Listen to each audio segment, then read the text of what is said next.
Lakli ahing tumbayada na ina Manglandari kauramiyay Nungshinarammi ibanidi Khanghaudai loi kinay ahingdo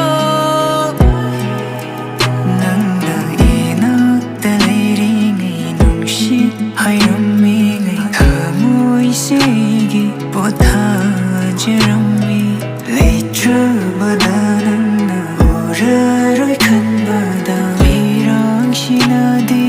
Nanggi namingta kauraga kapni